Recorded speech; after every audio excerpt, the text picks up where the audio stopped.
नमस्कार साथियों, मैं हूं आपका मित्र और आपका mentor Alok Kumar Srivastava. Bihar STT working committee के ऑफिशियल यूट्यूब चैनल पे आप सबों का स्वागत है। और जैसा कि आप सभी जानते हैं कि आज हम लोग शिक्षा मंत्री से मिलने गए हुए थे। मैं और सत्येंद्र कुमार सिंह जी पटना के हैं, वो दोनों लोग हम लोग आज गए हुए थे शिक्षा मंत्री से मिलने के लिए। और शिक्षा मंत्री जी ने स्पष्ट शब्दों में कह दिया है कि जब तक छठा चरण कंप्लीट नहीं होगा आप लोग का प्रोसेस शुरू नहीं होगा। और एक चीज़ नया ये था कि उन्होंने बताया कि हो सकता है कि वो और आपकी बहाली दोनों साथ भी हो सकती है, लेकिन पहले और छठा चरण के बारे में जो केस अटका हुआ है हाई कोर्ट में, उसको पहले ख़त्म हो जाने दीजिए, उसके बाद ही कुछ बहाली की दिशा में कदम हम लोग आगे बढ़ाएंगे। तो ये स्पष्ट है कि ब्लाइंड फेडरेशन वाला केस जब तक ख़त्म नहीं होगा तब तक जो है आगे बढ़ना पॉसिबल नहीं है। और अब मैं बता दूं आपको कि एसटीटी पे भी बहुत सारे केसेस हुए हैं। एक दो केस की जानकारी आज हमें मिली है, जिसके संदर्भ में मैंने फेसबुक पे पोस्ट डाला था और आप लोगों से पूछा भी था ओपिनियन आप लोगों का कि क्या आप लोग का ओपिनियन है। हमारा जो ऑफिशियल फेसबुक पेज ग्रुप है बिहार एसटीटी वर्किंग कमेटी, वहाँ पे मैंने एक पोलिंग भी कराया है इस संदर्भ में कि क्या आप लोग का विचार है एसटीटी पे जो केसेस हो रहे हैं उसमें एसटीटी वर्किंग कमेटी को क्या स्टेप लेना चाहिए। इसके लिए सुझाव मांगा गया है, वोटिंग कराया गया है। तो जो लोग पार्टिसिपेट नहीं किए हैं मैं उनसे आग्रह करूँगा कि उस पोलिंग में पार्टिसिपेट करें, ताकि हम लोग को ये पता लग सके कि आखिर what the students want, student क्या चाहते हैं कि आगे क्या करना होगा। क्योंकि मैं चाहता हूँ कोई भी काम आगे जब हो तो सब लोग की सलाह मशवरा से ही करनी चाहिए। और उसके बाद हम आते हैं कल की जो प्रस्तावित हमारी मीटिंग है जूम पे, और उसका डिस्क्रिप्शन बॉक्स में लिंक आपको दिया गया है। और ये मीटिंग जो है केवल चूँकि 100 लोग ही जुड़ पाएंगे, तो इसमें हमारी जो एडमिन टीम है उनसे रिक्वेस्ट है कि वो लोग नहीं जुड़ेंगे, क्योंकि एडमिन टीम की मीटिंग पहले ही हो चुकी है। और एडमिन टीम ने क्या क्या सलाह दिया है उस मीटिंग में ये भी मैं आपको स्पष्ट कर देता हूँ, क्योंकि मैंने बताया था कि एडमिन टीम की मीटिंग हम लोग के अड़तीस जिले की जो एडमिन टीम है उनकी मीटिंग हुई थी, और उसमें किन किन बातों का सुझाव जो है एडमिन लोगों के द्वारा दिया गया था। ये मेरा कोई सुझाव नहीं है व्यक्तिगत, ये उन लोग का सुझाव है। ये अब हम लोग का इस पर निर्णय लेना है कि इस पर आगे करना क्या होगा। और तो मैं ज़रा कुछ पॉइंट्स जो थे जिस पे उस दिन डिस्कशन हुआ था, टोटल 6-7 पॉइंट हैं। आई होप कि 6-7 पॉइंट पर मैं इसको कवर अप कर देता हूँ, किन किन मुद्दों पे डिस्कशन हुआ था और क्या क्या हो सकता है एसटीटी में, वो हम लोगों ने डिस्कस किया था इसके बारे में। सबसे पहला जो मुद्दा है लीगल मुद्दा, ये बहुत ज़्यादा लोगों ने इसको उठाया था कि लीगली हम लोग को बहाली की दिशा में कदम बढ़ाना चाहिए। और चूँकि आंदोलन वगैरह करके आपने देखा कि 94,000 भर्ती में इतने बड़े आंदोलन हुए, लेकिन कोई फ़ायदा नहीं हुआ। कोई फ़ायदा इन द सेंस कि बहाली की दिशा में आखिर मामला कोर्ट के द्वारा ही फंस गया, और सरकार भी जानबूझ के अटकाई हुई थी। क्योंकि ये तो आपको पता होगा कि जुलाई 2020 का ये ब्लाइंड फेडरेशन का केस है, वहाँ पे सरकार ने दिया था अपना कि हम जब तक कोर्ट से लीव नहीं लेंगे बहाली शुरू नहीं करेंगे, बहाली प्रक्रिया स्थगित रखेंगे। तो आखिर सरकार को इतना दिन में कुछ ना कुछ तो करना चाहिए था उस पर। अब जब इतना मुद्दा हाईलाइटेड हुआ विधानसभा में, विपक्षी ने उठाया इस मुद्दे को, तब सरकार जो है कदम आगे बढ़ा रही है इसको डिस्पोज करने के लिए। तो लीगल मुद्दे पे सबसे ज़्यादा जोर था उस दिन। और पहले मैं लीगली थोड़ा सा मुद्दे पर डिस्कशन कर देता हूँ क्या क्या लीगली पॉसिबल है। पहला लीगल में कैबिनेट की बात करने जा रहे हैं। बार बार मैं देख रहा था कि बहुत लोग ये पूछ रहे थे कि सर आपने बोला था कैबिनेट करेंगे बट आपने कैबिनेट नहीं किया। देखिए, कैबिनेट करने के लिए मैंने बोला था बट कैबिनेट नहीं किया गया, और अभी भी नहीं किया गया है। कारण जान लीजिए। कैबिनेट में होता क्या है कि जो नॉन पार्टी है उन नॉन पार्टी को आपको नोटिस भेजना पड़ता है। तो नोटिस भेजने का मतलब कि जैसे पहले से जो केसेस थे, आपने जैसे देखा था कि मैथ वाला केस था या एसटीटी सिलेबस वाला केस था, तो हम लोग चाहते तो कैबिनेट फाइल करके उनके पार्टी को नोटिस भेज देंगे कि हाँ भाई आप लोग का अगर कोई केस आगे बढ़ता है तो उसमें हम लोग को सुना जाए।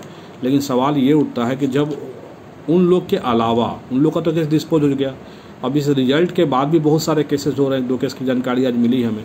अब ये जो केसेस हो रहे हैं, अब जैसे जैसे जानकारी मिलेगा तो उस पार्टी को आपको भेजना पड़ेगा नोटिस। तो ऐसा तो पॉसिबल नहीं कि सारी पार्टी को आप जान रहे हैं पहले से कि कौन आदमी कहाँ केस कर रहा है। वो तो धीरे धीरे जब आपको जानकारी मिलेगी कि हाँ एसटीटी पे ये केसेस हो रहे हैं, तब आप उस पार्टी को नोटिस भेज सकते हैं। दैट्स वाई कैबिनेट हम लोग इस कारण से ही नहीं कर रहे थे।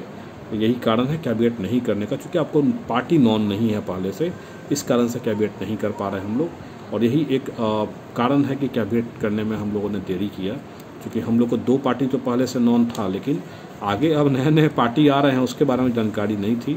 यही कारण था कैबिनेट फाइल नहीं करने का। और दूसरा हम लोग आते हैं रीट के बारे में। रीट पे भी चर्चा हुई थी उस दिन कि रीट केस किया जाए। हम लोग जितने भी पास अभ्यर्थी हैं वो रीट केस करेंगे कि हमारी बहाली की जाए।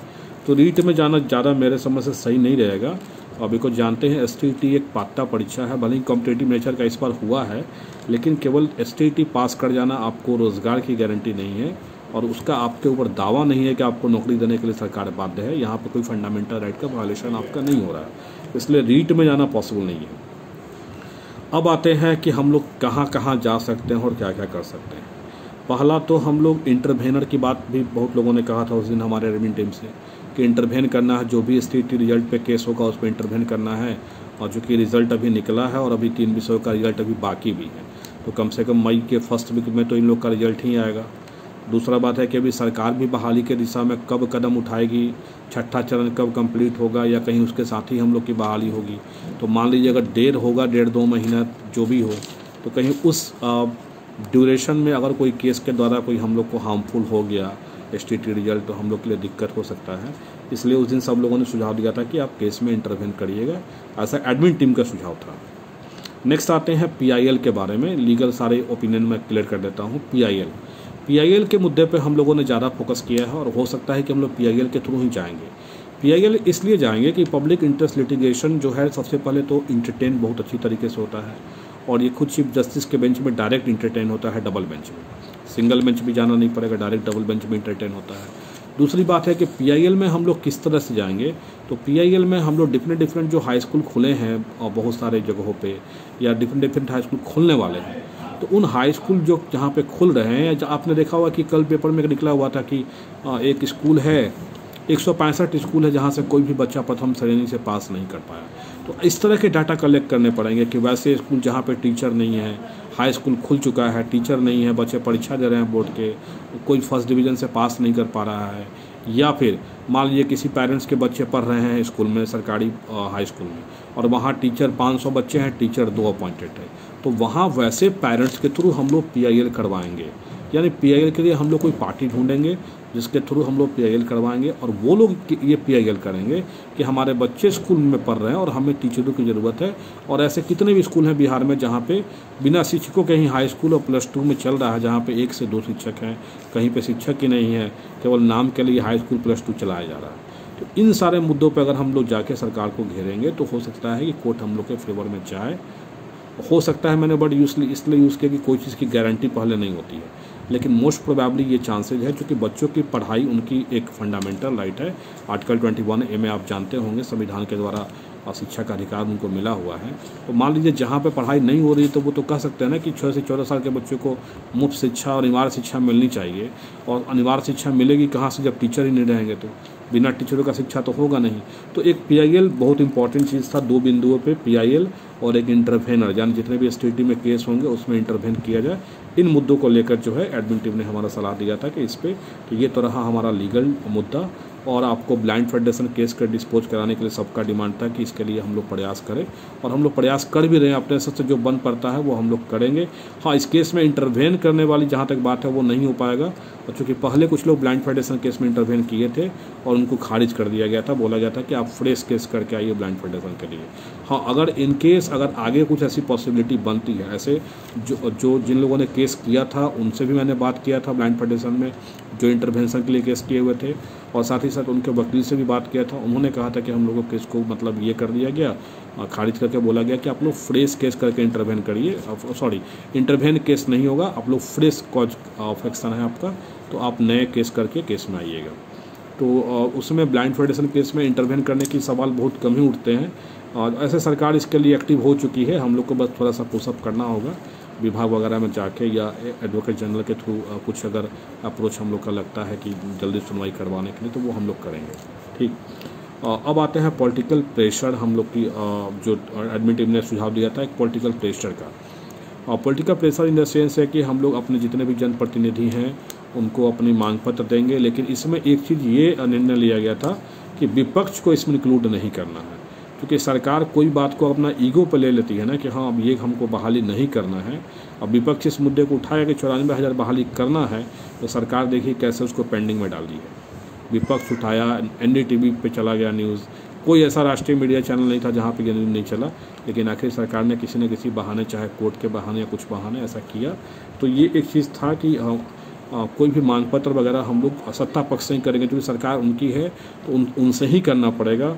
दूसरा बात और उठा था कि ट्विटर कैंपेन वगैरह भी हम लोग चलाएंगे, या मीडिया में जो भी तरह की एक्टिविटी हमारी होगी, चाहे फेसबुक या ट्विटर पे होगा, उसमें कभी भी हम लोग गवर्नमेंट के अगेंस्ट कोई पोस्ट नहीं करेंगे। और हमारी एक टीम तैयार होने वाली है जो ट्विटर कैंपेन करने के लिए स्पेशलाइज होगी, एक ग्रुप बनेगा, वहाँ पर उन लोग को जोड़ा जाएगा जो ट्वीट कर सकते हो। अब यानी कि सबको हम लोगों ने जोड़ लिया और कोई सरकार के खिलाफ कोई गाली दे रहा है, कोई मुख्यमंत्री को गाली दे रहा है, तो इस तरह से करने से कुछ होने वाला है नहीं। और ये डिसाइड एडमिन टीम ने किया था कि हम लोग को सरकार के खिलाफ कुछ नहीं करना है, क्योंकि सरकार अगर अपने ईगो पर ले लेगी तो फिर कोई बहाली नहीं करेगी। आखिर अगर किसी से आपको कुछ लेना है तो झुक के लेना पड़ेगा, सीना तान के लेने के लिए एग्री नहीं है हमारी एडमिन टीम। यानी एडमिन टीम का मानना है कि सरकार को हम लोग प्रे करके अपनी बातों को मंगवाएं, इसके लिए हमें ज़्यादा प्रयास करना है। और दूसरा एक और मुद्दा आया था STT सर्टिफिकेट मिलने का, कि STT सर्टिफिकेट मिल जाएगा, उस सर्टिफिकेट मिलने के बाद जो है तब हम लोग आगे प्रयास करेंगे कि क्या क्या हम लोग जो भी करना होगा। ऐसे PIL वगैरह जो करना है उसमें तो खैर STT रिजल्ट का हम लोग सर्टिफिकेट का वेट करें ना करें उससे कोई फ़र्क नहीं पड़ने वाला है, क्योंकि PIL में हम लोग ना पार्टी बनेंगे और ना हम लोग उसमें कुछ इन्वॉल्व होंगे। वो इनडायरेक्ट वे है रिक्रूटमेंट कराने के लिए। और नेक्स्ट एक चीज़ और आया था उस दिन की, हम लोग शिक्षा मंत्री से मिलके अपनी बातों को रखे, 7वां चरण नहीं है, और ये बात तो मैंने आज खुद रख भी दिया है, लेकिन कुछ इस पे हो नहीं पाया। शिक्षा मंत्री जी ने वही बात दोहराया। ऐसे उन्होंने कहा है ये बात कि हो सकता है कि 6ठा चरण और आपका दोनों लोग का साथ भी कर सकते हैं, लेकिन पहले ब्लाइंड वाला केस को पहले डिस्पोज होने दीजिए, उसके बाद ही कुछ होगा। भर्ती की दिशा में कोई भी कदम ब्लाइंड फेडरेशन केस के डिस्पोज होने के बाद ही हो सकता है, ये उन्होंने आज स्पष्ट किया गया है। ठीक है, एक और अंतिम है बिंदु की मुख्यमंत्री से मिलने का प्रयास करना है, तो जो कि असंभव कार्य है। बिहार के मुख्यमंत्री से मिलना इम्पॉसिबल काम है, अभी तक हम लोग मुख्यमंत्री से नहीं मिल पाए हैं। हाँ, मैं एक बार मुख्यमंत्री आवास में गया था, सुधांशु जी हैं सिवान के, वो इसके गवाह हैं, वो भी गए हुए थे हमारे साथ में, और दोनों लोग गए भी हुए थे। तो अनफॉर्चुनेटली मतलब समझिए कि वो एक बाई चांस चले गए थे, मतलब कुछ उन लोग को ऐसा लगा कि ये लोग कोई दूसरे लोग मिलने आए हुए हैं और हम लोग कुछ और काम से मिलने गए हुए थे, और हो सकता है किसी और उसी सेम टाइम पे किसी और को भी बुलाया गया था, तो मिस्टेक से वो लोग हम ही लोग को लेकर चले गए। अब खैर जैसे भी हो, हम लोग इंटर कर गए थे, और मुख्यमंत्री के PA जो है दिनेश राय जी, उनको हम लोगों ने अपना ज्ञापन वगैरह दिया था। और फिर उन्होंने कहा कि मैंने आप लोग को बुलाया नहीं था, मैंने बोला था कि बाहर ही लेटर आप दे देने के लिए, लेकिन चलिए खैर अब आप लोग अंदर आ गए हैं तो कोई बात नहीं है। उन्होंने ले लिया था मैटर वगैरह हम लोग का, और फिर बोला कि ठीक है हम इसको अब कन्वे कर देंगे मुख्यमंत्री जी के पास, फिर आगे जो भी होगा। लेकिन अभी तक तो कुछ हुआ नहीं, बहाली की दिशा में देख ही रहे हैं। तो ये सारी चीज़ें जो है एडमिन टीम के जो हम लोग की मीटिंग हुई थी जून पे, उसमें डिसाइड हुआ था। इन सारे चीज़ों के अलावा अगर आपके पास कोई आइडियाज़ वगैरह हैं तो वो आप नेक्स्ट जूम मीटिंग जो संडे को होने वाली है उसमें रखेंगे। और दूसरी बात मैं एक रिक्वेस्ट करता हूँ कि जो कि जूम मीटिंग पे केवल 100 लोग ही जुड़ पाएंगे, इसलिए वैसे लोग जो इन सारी बातों से सहमत हैं वो ना जुड़े, और जिनको कुछ इन बातों के अलावा जो आज मैंने डिस्कशन किया इसके अलावा कुछ अगर और बातें आपको रखना है तब आप जुड़ के रखिए, क्योंकि 100 लोग की कैपेसिटी लिमिट होती है, तो 100 लोग ही जुड़ पाएंगे उस टाइम में। और लिंक हम लोग डिस्क्रिप्शन बॉक्स में डाल रहे हैं, और साथ ही साथ हमारे फेसबुक जो ग्रुप है बिहार STT वर्किंग कमेटी, वहाँ से भी आपको लिंक मिल जाएगा, वहाँ भी लिंक हम लोग डाल रहे हैं। एक चीज़ मैं और कहने वाला हूँ कि सामाजिक विज्ञान और कंप्यूटर साइंस, इसको लेके बहुत ज़्यादा दुविधा हो रही है। और दुविधा इन द सेंस कि बार बार लोग कह रहे हैं कि ज़्यादा सीटें। कभी होता नहीं, कोई एक बात को बार बार आप हिंट करो, बार बार पिंच करो आपके माइंड में, तो वो एक माइंड में बैठ जाता है। तो एक तरह से ऐसा मतलब फीलिंग आने लगता है कि कहीं ऐसा तो नहीं कि ज़्यादा रिजल्ट दे दिया गया है कंप्यूटर साइंस सोशल साइंस में। ऐसे विभाग या कोई भी अधिकारी इस बातों से पूरी तरह से इनकार कर रहे हैं, लेकिन चूँकि बार बार लोगों ने ऐसा पिंच किया है, और दूसरी बात जब RTI किया गया, रिजल्ट ऑलरेडी पब्लिश थे जिस विषय का, उसका भी जवाब नहीं आया, तो थोड़ा सा मन में शंका उत्पन्न हो ही जाता है किसी के भी आदमी के। तो हम लोग थोड़ा सा वेट करना पड़ेगा, 15 मई के बाद ही हो सकता है कि RTI का जवाब आए। लेकिन विजय चौधरी जी ने, यानी हमारे शिक्षा मंत्री ने आज फिर से आश्वस्त किया है कि जितने लोग के रिजल्ट हैं उतने लोग की नौकरी पक्की मान के चलिए आप, मोटा मोटा इतना बात उन्होंने फिर से स्पष्ट किया है। और तो फिर से मैं लास्ट और लिस्ट बस यही कहूँगा कि जो भी हमारे मीटिंग में जुड़ेंगे, इन सारे चीज़ों के अलावा कोई अगर और आपके पास आइडियाज़ होंगे तो वही जुड़ेंगे, बाकी ऐसे जुड़ने से कोई फ़ायदा नहीं है, क्योंकि 100 लोग की लिमिट है। इसलिए कोई और अगर आइडियाज़ आपके पास होंगे तो फिर आप जुड़िएगा। चलिए, धन्यवाद आप तब तक के लिए।